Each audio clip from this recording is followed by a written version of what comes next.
আন্তর্জাতিক অপরাধ ট্রাইব্যুনাল পুনর্গঠন হওয়ার পর শেখ হাসিনা সহ যাদের বিরুদ্ধে মানবতা বিরোধী অপরাধ, গণহত্যা ও হত্যার অভিযোগ রয়েছে তাদের বিরুদ্ধে গ্রেপ্তারি পরোয়ানা চাওয়া হবে বলে জানিয়েছে ট্রাইব্যুনালের তদন্তকারী সংস্থা।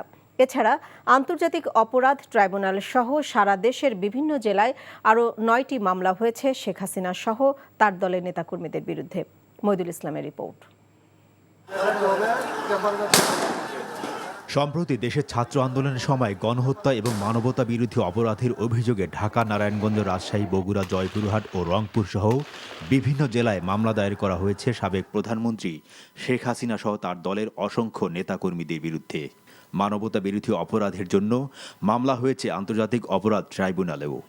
আর দল হিসেবে আওয়ামী লীগ ও এর সহযোগী সংগঠনকেও করা হয়েছে আসামি।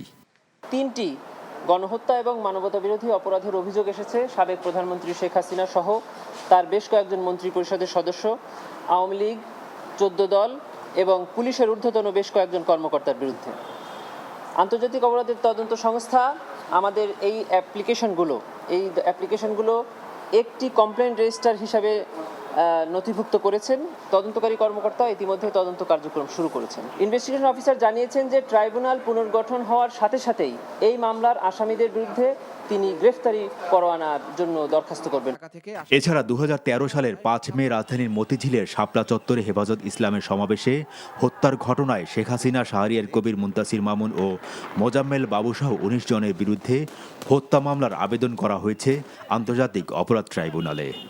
হেফাজত ইসলামী বাংলাদেশের একটি সমাবেশকে কেন্দ্র করে তৎকালীন সরকারের প্রধানমন্ত্রী, বেশ কয়েকজন মন্ত্রী, এমপি এবং তৎকালীন পুলিশের প্রধান, ডিএমপি কমিশনার, ডিবি প্রধান, র্যাব প্রধান সহ বেশ কয়েকজন পুলিশের ঊর্ধ্বতন কর্মকর্তা এবং কিছু সুশীল ব্যক্তিগণ যারা নিজেদেরকে সুশীল দাবি করেন, তার মধ্যে ইমরান এইচ সরকার, শাহরিয়ার কবির, মুনতাসির মামুন সহ বেশ কয়েকজনকে আসামি করে আমরা আন্তর্জাতিক অপরাধ ট্রাইব্যুনালের তদন্ত সংস্থায় একটি অভিযোগ দায়ের করেছি, যেখানে 5ই মে শাপলা চত্বরের হত্যাকাণ্ডকে আমরা মানবতা বিরোধী অপরাধ এবং গণহত্যা হিসাবে তদন্ত চেয়েছি।